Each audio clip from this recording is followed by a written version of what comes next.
Good morning. இன்றைக்கி என்ன வண்டி பார்த்துட்டு இருக்கோன்னா ஹீரோ மேஸ்ட்ரோ. ஸோ இந்த வண்டிக்கு வந்து பார்த்திங்கன்னா இப்போ நம்ம வெஹிக்கிள் ஸ்டார்ட் ஆகலை அப்படின்ற ஒரு கம்ப்ளைண்ட்டு. வெஹிக்கிளை ட்ரைன் பண்ணி பார்த்தா இங்கே பாருங்கள், சுத்தமாக வந்து பார்த்திங்கன்னா இன்ஜினில் ஆயிலே இல்லை.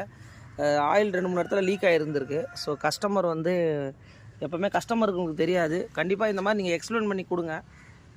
ஏன்னா இப்போ நம்ம ஆயில் போட்டுட்டு வண்டி ஸ்டார்ட் ஆகலை என்னன்னு பார்த்தோம். இந்த வண்டியோட ஆயில் லெவல் வந்து பார்த்திங்கன்னா மெயின் வந்து பார்த்திங்கன்னா இந்த வண்டிக்கு டிப்ஸ்டிக்லேயே கொடுத்துருப்பாங்க ஹீரோ மேஸ்ட்ரோக்கு. இந்த ஆயிலோட லெவல் வந்து பார்த்திங்கன்னா ஆஃப்டர் ட்ரெயின் 0.7L, அதாவது வந்து பார்த்திங்கன்னா 700 ml தான் வந்து பார்த்திங்கன்னா இந்த ஆயிலோட கெப்பாசிட்டி. இருக்கிற கஸ்டமருங்களுக்கு கஸ்டமருக்கு தெரியாது. இந்த பெட்ரோல் பங்க்கில் நிறைய கம்ப்ளைண்ட் வருது. இந்த மாதிரி கரெக்டாக லெவல் பார்த்து உங்கள் வண்டிக்கு என்னன்றதை கண்டிப்பாக நீங்கள் ஐடென்டிஃபை பண்ணிக்கோங்க. மெயினாக இந்த வண்டிக்கு இந்த இடத்துல உங்களுக்கு காட்டும். ஹீரோ மேஸ்ட்ரோக்கு உங்களுக்கு வந்து பார்த்திங்கன்னா எக்ஸாக்டாக உங்களுக்கு 700 ml வந்து பார்த்திங்கன்னா இப்போ நம்ம கரெக்டாக இந்த மாதிரி வந்து உங்களுக்கு சொல்லியிருக்கேன். ஸ்பெஷல் புனலை வச்சு கரெக்டாக ஊற்றணும் அப்படின்னா ரொம்ப க்ளீனாக இருக்கும். Okay, thank you.